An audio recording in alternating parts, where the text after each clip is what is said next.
da nossa região. Opinião Pernambuco, o seu lugar de debate e reflexão na TV, agora na Universitária FM. Fique ligado, de segunda a sexta, 9h. Nas manhãs da Universitária, bons papos e as novidades da música brasileira estão no Som do Brasil. As músicas que você conhece e adora e as músicas que você vai adorar conhecer. O Som do Brasil, de segunda a sexta, a partir das 8h30, aqui na 99.9.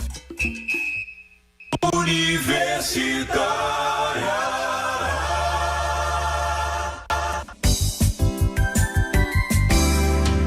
Neste domingo, às 18 horas, na Universitária FM, o programa Realidades. O cotidiano à luz do saber, um programa de debate sobre temas polêmicos da atualidade. Apresentação, professor Marcelo Berizoli. Realidades, domingo, às 18 horas.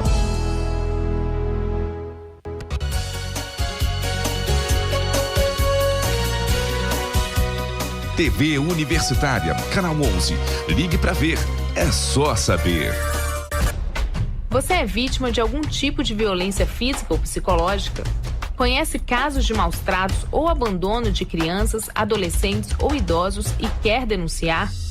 Use o Disque Direitos Humanos, o Disque 100. Basta ligar de telefone fixo ou móvel para o número 100. As ligações podem ser feitas de qualquer parte do Brasil, de graça, 24 horas por dia. O sigilo das informações é garantido. Disque 100, um canal de denúncia contra a violência. Produção, Rádio Agência Nacional. Universitária.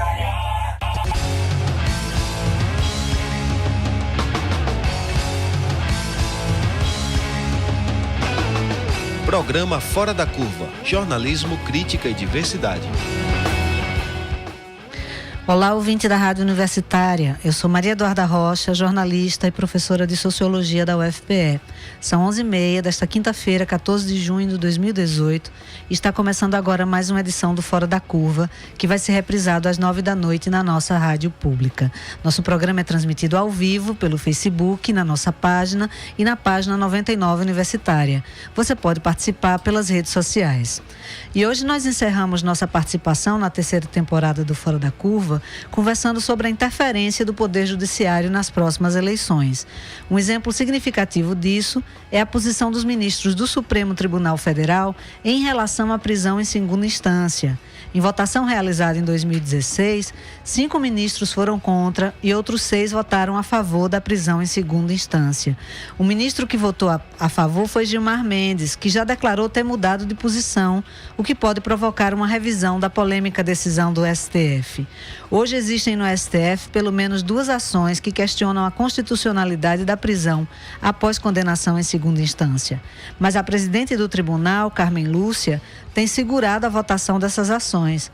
Como o STF não rediscutiu o mérito da questão, um habeas corpus pedido pela defesa do ex-presidente Lula foi negado e o juiz Sérgio Moro determinou a prisão dele no começo de abril, apoiado na confirmação da condenação pelo Tribunal Regional Federal da 4ª Região. Com isso, Lula, que lidera a disputa presidencial em todas as pesquisas, foi isolado numa cela na Polícia Federal em Curitiba, enquanto aguarda o julgamento dos recursos aos tribunais superiores. Mesmo assim, o PT lançou a pré-candidatura de Lula à presidência e insiste que ele é, na verdade, um preso político. Para colocar mais lenha na fogueira, uma reportagem recente publicada pela revista Época informa que, nos bastidores, o ministro Gilmar Mendes teria dito a interlocutores petistas que as chances de Lula reconquistar a liberdade aumentam se ele declarar que está fora da disputa presidencial. Diante de tudo isso, Fora da Curva de hoje pergunta: o judiciário quer decidir quem governa o Brasil? Para conversar com a gente sobre isso, nós convidamos Alexandre da Maia, professor de Direito da Universidade Federal de Pernambuco. Bom dia, Alexandre. Bom dia, Maria Eduarda. Mais uma vez é um prazer estar aqui no Fora da Curva. É sempre ótimo participar desses debates. É muito bom receber você mais uma vez também. Também está com a gente André Luiz Machado, juiz do trabalho e integrante da Associação Juízes para a Democracia. Bom dia, André. Seja bem-vindo. Obrigado pelo convite. É um prazer estar com vocês, sobretudo com o nosso da Maia, nosso professor de Direito Constitucional. Muito obrigado pelo convite mais uma vez. Então, eu queria começar perguntando: o Supremo Tribunal Federal já cassou o mandato de deputados e senadores, proibiu a posse de ministros, permitiu a prisão do candidato que lidera todas as pesquisas de intenção de voto nas próximas eleições. Vamos começar pela pergunta tema: o Judiciário quer decidir quem governa o Brasil? Alexandre. Eu acho que talvez o Judiciário seja usado como um instrumento para talvez um aparelhamento político de certos grupos econômicos e grupos da sociedade que se valem do Judiciário para fazer uma interferência direta nas eleições e, consequentemente, nos rumos da política brasileira e também, por tabela, nos rumos da economia brasileira, né? De como certos negócios no campo econômico vão se desenvolver nos próximos anos, de como as forças da economia vão se estruturar a partir das bases políticas que serão fixadas a partir das eleições.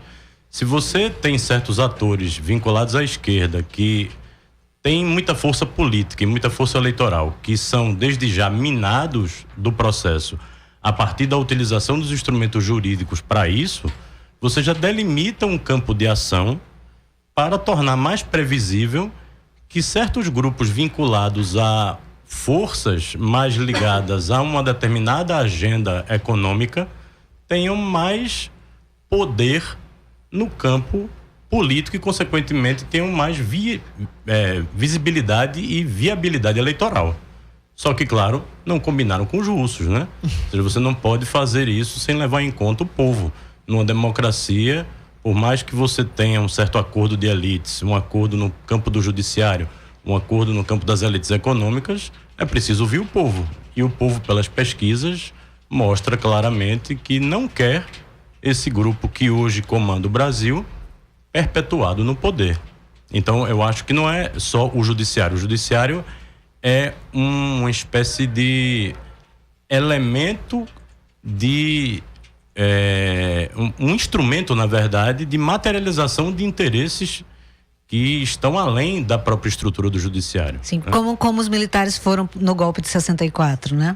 De certa maneira... Mutantes, né? Isso, de certa maneira é importante a gente entender como que forças sociais estão se movimentando por trás dessas instituições, né? Que tem uma base, tem disputas aí de interesses que vão muito além da instituição em si mesma. É isso, Alexandre? É isso, Maria Eduarda.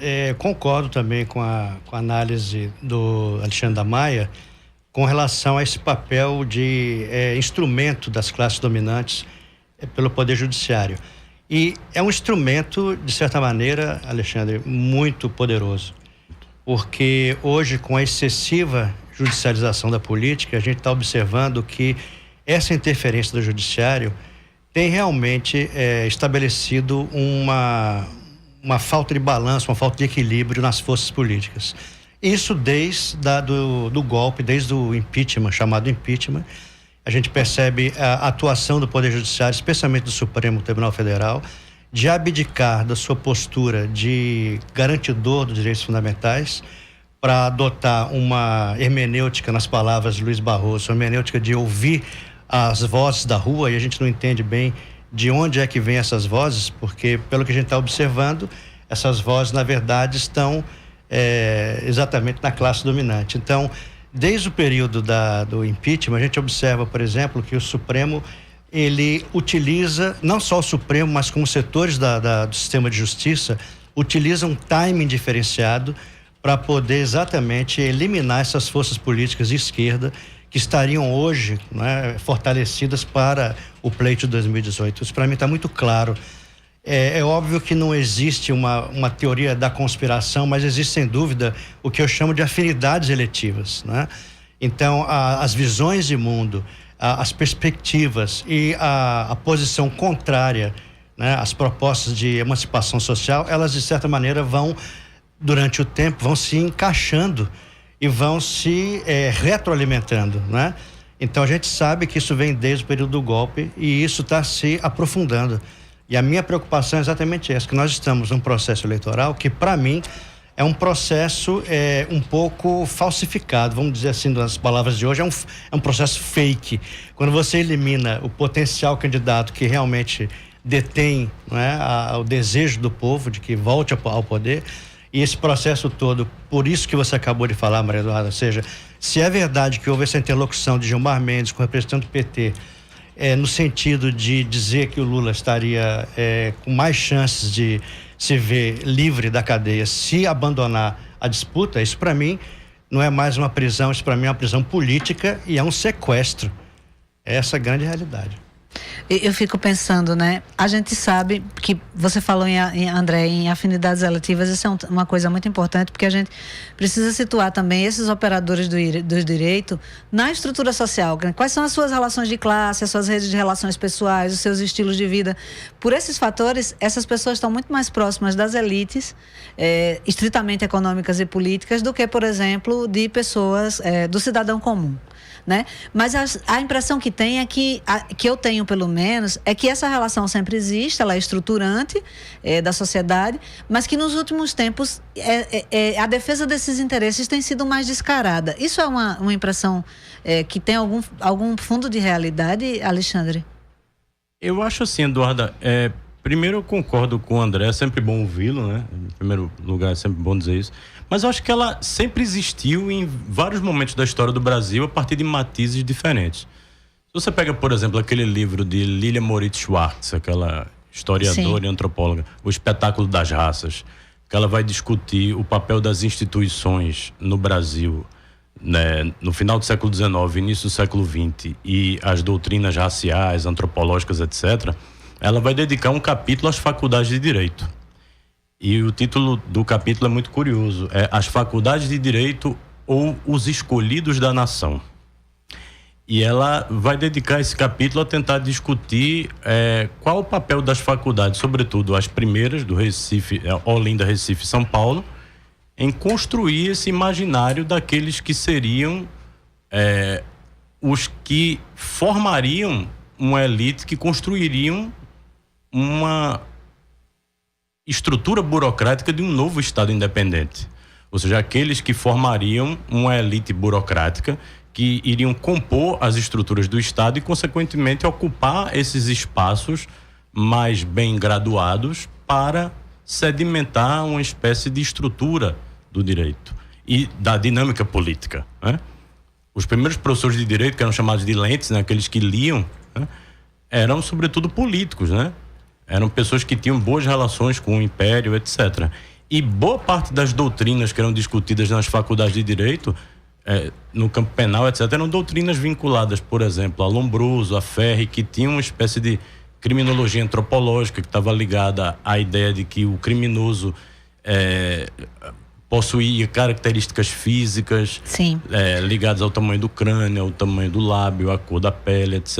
Mas aquilo era típico daquele contexto. Havia um imaginário científico que adotava aquilo como uma espécie de imagem do que era um ser criminoso, uma espécie de doutrina antropológica de identificação dos criminosos. E com o tempo você vai vendo que essas teses cientificistas, ou a ideia de construir uma ideia de ciência do direito a partir desses elementos, vai também sedimentando espaços de poder.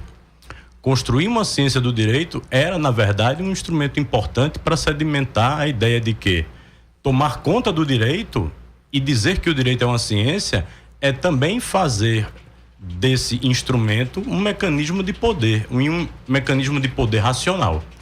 Um mecanismo de poder racional capaz de controlar os desejos, controlar a dinâmica do Estado, controlar a decidibilidade, transformando isso num mecanismo de decisões racionais, como se tenta fazer hoje em dia, né?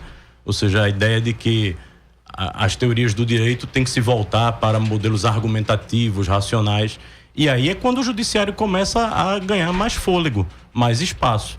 Começa a haver uma diminuição do espaço do legislativo, uma desconfiança muito grande em relação ao legislativo, um enaltecimento muito grande do papel do judiciário e uma desconfiança geral da política. Aí é onde mora o problema. Porque quando você cria uma grande desconfiança da política, cria-se também uma desconfiança da própria democracia. Sim. Existem muitas análises, por exemplo, sobre veículos de comunicação no Brasil que mostram que a cobertura política tende a ser desqualificadora, né? Tende a tratar a política como um espaço escuso de defesa de interesses egoísticos. E aí é muito interessante pensar como é que o judiciário se reveste dessa autoridade supostamente pública, né? De quem defende os interesses de todos, de quem defende o interesse da nação. Mas o que me incomoda particularmente é um veículo, se é verdade o que a revista Época diz, a gente tem sempre que colocar esse parêntese, Gilmar Mendes tratando com interlocutores do PT sobre a possibilidade, a melhor possibilidade de soltura de Lula a partir da renúncia à candidatura. Quer dizer, é um nível de como eu posso dizer, de intervenção muito explícita, muito direta e de uma negociata que acontece, de certa maneira, que chega ao debate público, ao conhecimento da opinião pública. E isso não provoca nenhuma reação, André? Pois é. Tem um dado muito interessante que o professor da Maia levantou, que a gente poderia até situar no tempo. Acho que a partir da Segunda Guerra Mundial há uma expansão do Poder Judiciário muito grande. Há uma desconfiança do Poder Executivo em razão da experiência da guerra e do Poder Legislativo e, de certa maneira, um retorno, uma visão, vamos dizer assim, mais idílica do Poder Judiciário como sendo aquela fonte de poder que pode resolver o problema das pessoas. Então, essa expansão, ela é inclusive analisada em muitos livros, né? E tanto é que o tema judicialização da política, ela é muito tocada, muito referida, né, em várias dessas obras. E isso é uma realidade. Agora, no Brasil, o que acontece é o seguinte: a gente tem, no Poder Judiciário, a gente tem um DNA claro de uma estrutura que é voltada para a garantia da propriedade privada, né? A forma de arregimentação, até a Constituição de 88, também visava, obviamente, escolher as pessoas mais chaves, né, da classe dominante. Então, o judiciário, ele sempre teve um papel conservador, um papel de preservação da propriedade privada, enfim, dos valores conservadores. Com a Constituição de 88, esse panorama mudou um pouco. Ele mudou tanto do que diz respeito à regimentação com concurso público, com aos direitos fundamentais, como o prólogo da Constituição. Então, isso tudo realmente deu uma nova face ao Poder Judiciário. Mas aquelas forças reacionárias estão muito presentes ali dentro, né? E dependendo do movimento político, por isso que eu falei de afinidades eletivas, é possível que segmentos do Poder Judiciário ainda muito vinculados à ideia da propriedade privada, à ideologia dominante, consegue a prevalência das forças dentro da estrutura, como está acontecendo agora. Então, o sistema de justiça hoje, ele está dominado não só por uma interferência indevida no campo político, mas também está divulgando novamente teses retrógradas no campo da cultura e do comportamento. A gente está vendo isso, o Ministério Público, inclusive, que tem um papel absolutamente oposto a essa proposta, né? Fazendo também veiculações, ideias ultraconservadoras, ultra-reacionárias. Então, esse é um papel, é uma luta realmente, é um campo de luta, uma disputa ideológica, né, dentro da estrutura do Poder Judiciário. Então, essa é a minha preocupação, essa interferência, como você colocou, de criminalização da política, né? E isso tem um apelo muito grande na população, porque a população, normalmente a gente sente um déficit de representatividade, você sabe disso. Todos desconfiam dos seus representantes, não confiam neles. E aí a ideia é que o Poder Judiciário entra como um sucedâneo, né, das deficiências da política é muito perigoso, como a Maia falou. Pois é, né? Políticos, bem ou mal, são eleitos, né? Juízes não. E essa é uma coisa que aparece muito pouco no debate. É para trazer entrevistas com a visão crítica sobre o que está acontecendo no país, que o Fora da Curva está no ar, de segunda a sexta, aqui na Rádio Universitária, a nossa rádio pública. Programa Fora da Curva. Informação a serviço da maioria. Para você que sintonizou agora, nós estamos discutindo hoje a interferência do Poder Judiciário na política, em especial nas próximas eleições. No estúdio com a gente estão Alexandre da Maia, professor de Direito da UFPE, e André Luiz Machado, juiz do trabalho e integrante da Associação Juízes para a Democracia. Em meio às recentes greves dos combustíveis e de governabilidade, provocadas pela greve dos caminhoneiros, a presidente do STF, Carmen Lúcia, pautou o julgamento de uma ação que questiona a possibilidade de alterar o sistema de governo, governo do atual presidencialismo para o parlamentarismo, sem que haja necessidade de consultar a população. Nesse regime político, que já foi rejeitado no Brasil por um plebiscito popular, o presidente da República eleito pelo povo perde poder e o controle do governo fica a cargo do primeiro-ministro escolhido pelo parlamento. O processo sobre o parlamentarismo, que foi desenterrado pela ministra Carmen Lúcia, estava parado no STF há mais de 20 anos e o julgamento chegou a ser remarcado para 20 de junho. A votação acabou sendo retirada de pauta porque os autores da ação pediram arquivamento. Esse episódio é muito revelador porque sinaliza novamente a intenção da presidente do STF, Carmen Lúcia, de intervir nas decisões sobre quem governa o Brasil. Como é que vocês avaliam, especialmente a postura da ministra Carmen Lúcia na presidência do STF? Não sei, você quer começar, Alexandre? Posso começar. Eu acho que ela fez política e não direito à frente da presidência do STF, né? A situação enfrentada, por exemplo, no julgamento do habeas corpus do ex-presidente Lula foi um dos elementos clássicos, né?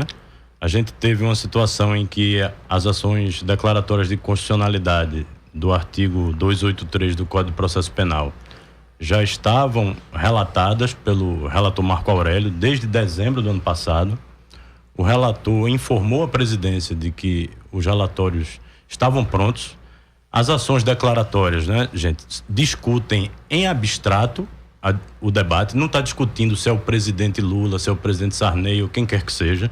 Não é uma discussão sobre um autor específico A ou B, mas sim discutir se aquele ato normativo, né, no caso o artigo 283 do Código de Processo Penal, é compatível ou não com a Constituição, ou seja, no caso específico, o princípio da presunção da não culpabilidade, né, que popularmente a gente chama de presunção da inocência, né? Então, é uma discussão de uma tese jurídica, né, abstrata.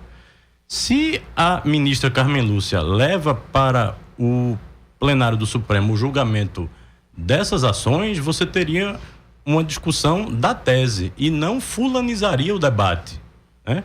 Se a gente já estava numa situação pós-golpe, pós-impeachment, de uma polarização gigante no debate político e social, e ao invés de discutir uma tese que contribuiria muito mais para uma coesão do debate jurídico dentro do Brasil, e você leva o problema da pessoa com toda essa carga emocional já existente, isso só contribui para acirrar ainda mais os ânimos, né? E deu o que deu, né? Porque na medida em que ela leva o problema a julgamento a partir da demanda de uma pessoa, qual foi o resultado específico? A ministra Rosa Weber não alterou o seu voto sob o argumento de que a jurisprudência teria de ser mantida, já que não estava sendo julgada a tese, né? Ou seja, fazendo o julgamento abstrato do problema, quando na verdade já teria sido mudado, que o próprio Gilmar, de forma matreira, digamos assim, antecipou o seu voto para mostrar que ele teria mudado de opinião, né? E como a gente sabe, ele muda de opinião também quando convém, como ele mudou quando estava no TSE, e quando Dilma era presidente, ele encaminhou toda a discussão do julgamento do processo da cassação da chapa Dilma Temer de um jeito, quando o Temer estava no poder e que o próprio Temer escolheu 2 novos ministros do TSE, o resultado encaminhado pelo próprio Gilmar Mendes foi totalmente diferente. Ou seja, como a gente brinca quando fala do direito, em tese, dura lex sed lex, ou seja, a lei é dura, mas é a lei. No caso brasileiro, dura lex sed latex, ou seja, a lei é dura, mas ela estica, se amolda, né? Uma lei é uma espécie de homem borracha, vai para ali, puxa para cá, a depender de quem esteja no jogo. E aí, quando Carmen Lúcia coloca essa questão do parlamentarismo dessa forma, é como se ela quisesse dar um bypass no próprio povo, que já deliberou sob plebiscito a partir da regra da DCT, excluindo a possibilidade do parlamentarismo, né? E se a gente olhar a própria história da nossa república, toda tentativa de impor o parlamentarismo no Brasil foi uma forma de, sobretudo, calar as vozes da esquerda quando ela chega a tomar o poder executivo, né? Foi assim, por exemplo, com João Goulart, né? No Brasil, a defesa do parlamentarismo é uma tese historicamente muito conservadora, né? Essa, ainda mais, é interessante que nesse episódio específico das ações declaratórias, É importante que se diga claramente que a gente não está fazendo uma leitura do contexto político em que ocorreu a questão dela não colocar em pauta. A gente está falando do que foi dito no julgamento do habeas corpus de Lula, quando Marco Aurélio disse claramente que aquilo foi uma manobra. Isso. Então fica muito claro, essa interferência, ela é articulada, né? Totalmente. E ela realmente, Damaia colocou uma questão muito interessante, o tema, ele não deveria ter sido fulanizado. Se houvesse a inserção da pauta das ações declaratórias, né, você resolveria o problema sem, obviamente, fazer ligação a uma determinada pessoa. Então, isso foi uma articulação política clara, denunciado pelos próprios pares, seus pares. O próprio ministro, né? Próprio ministro. E um outro dado também que me deixa assombrado, Maria Eduarda, é o seguinte: eu chamo aqui a lembrança da gente o episódio da PEC 95, a PEC do fim do mundo. A Carmen Lúcia recebeu a visita de Henrique Meirelles e do grupo econômico do governo, e ela saiu declarando na imprensa que aquela PEC era necessária. Ora, uma PEC que soterra a possibilidade de investimento em políticas públicas compensatórias durante 20 anos. Como é que o ministro do Supremo vai dizer que aquela PEC é necessária se ela, inclusive, pode, eventualmente, julgar até uma ação declaratória de inconstitucionalidade, né? Então, essa atuação política é muito clara. Então, no sentido, obviamente, de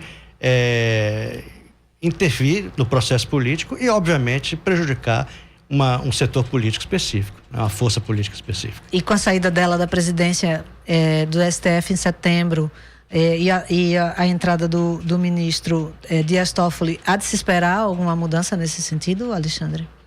Não sei se daqui para as eleições, né? Vai depender muito do quadro político daqui para lá, né? Porque hoje, a cada hora, a gente tem uma semana, né?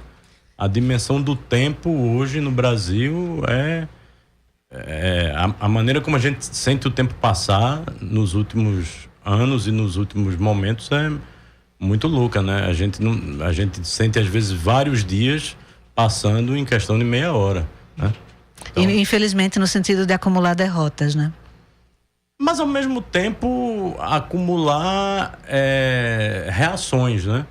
Você vê, eu acho que a própria existência do Fora da Curva é uma dessas reações, né? A existência de movimentos nas ruas, se mobilizando e lutando. A própria mobilização de novos atores políticos buscando espaços no legislativo, vereadores que foram eleitos, que a gente nunca imaginava que seriam eleitos, né? Eu acho que do mesmo jeito, eu acho que é um movimento meio pendular, do mesmo jeito que a gente tem uma espécie de terra arrasada, aí eu vou fazer um pouco do que o Emílio Zola faz no Germinal. Quando você tem aquele solo todo destruído, é nesse espaço da terra remexida que as sementes podem brotar e fazer germinar novas plantas que podem gerar novos ares positivos, né? Seria tão bom se a gente pudesse concluir dessa forma otimista. André, nosso tempo está acabando, mas eu queria ouvi-lo também. Tá certo. Não, a minha análise vai na linha do professor Damaia. Eu não vejo, do ponto de vista do Poder Judiciário, Supremo Tribunal Federal, uma mudança, vamos dizer assim, significativa até o processo eleitoral. Eu acho muito difícil. Até porque a gente sabe que ali são universos diversos, né? Cada um deles é uma forma de pensar, mas eu acho que nessa proposta de manter a interdição de uma força política de esquerda, eles estão coesos. Isso aí eu não tenho dúvida. E não vão alterar nada que não mude o que eu chamei agora de sequestro do candidato mais forte à presidência da República. Então a gente reproduz aqui no Fora da Curva o movimento pendular entre a crítica e a esperança, isso que é tão necessário, né? Eu queria agradecer muito a vocês, né?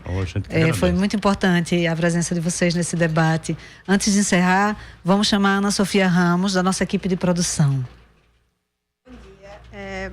O Movimento Articulação Recife de Luta iniciou uma campanha pelas redes sociais para exigir da Prefeitura do Recife mais participação popular na revisão do Plano Diretor da cidade, o instrumento que define a política de desenvolvimento e de ocupação urbana.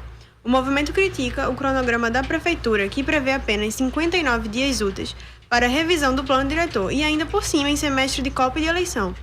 Segundo a articulação Recife de Luta, a pressa e o prazo apertado inviabilizam audiências e discussões públicas capazes de permitir uma participação popular, de fato, na definição do documento que vai redefinir o modelo de ocupação da cidade. O movimento lançou a campanha com a hashtag Não se planeja uma cidade em 4 meses, tudo junto sem acento. Se você se preocupa com a cidade na qual vai viver nos próximos anos, pode acompanhar toda a mobilização seguindo a página Articulação Recife de Luta no Facebook. Obrigada, Ana Sofia. Eu fico por aqui. Amanhã você fica com a apresentação de Bruno Nogueira discutindo o tema Por que gay na TV incomoda tanto? O Fora da Curva de hoje teve a produção de Ivana Festini com a colaboração de Guilherme Falcão. Nas redes sociais, contamos com Ana Sofia Ramos, Constanza Oliveira e Débora Rodrigues. Os trabalhos técnicos foram de Marco Antônio. Esta foi a edição do dia 14 de junho de 2018, que vai ser retransmitida pela nossa rádio pública às 21h. A equipe da quinta-feira encerra aqui a participação na terceira temporada do Fora da Curva. Nós voltamos com a 4ª temporada ao vivo em agosto. Durante o intervalo, você pode acompanhar a reprise dos nossos principais programas. Como o jornalismo do Fora da Curva é um jornalismo analítico, as discussões que fazemos aqui continuam valendo e lhe ajudando a entender temas sobre os quais a maioria não fala. Acompanhe também o programa Fora da Curva nas redes sociais, porque a gente divulga por lá muita informação que você não encontra por aí. Muito obrigada por sua audiência e até a volta.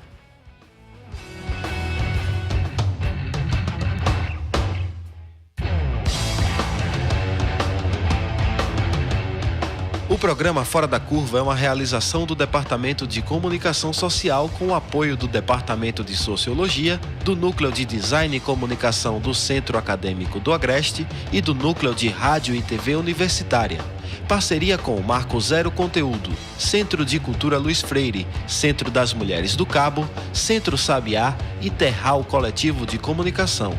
Esse programa fica disponível nas nossas redes sociais, na nossa página do Facebook, no canal do YouTube e no Mixcloud. A música tema do nosso programa foi composta pela banda Diablo Motor. Programa Fora da Curva. A gente fala o que a maioria cala.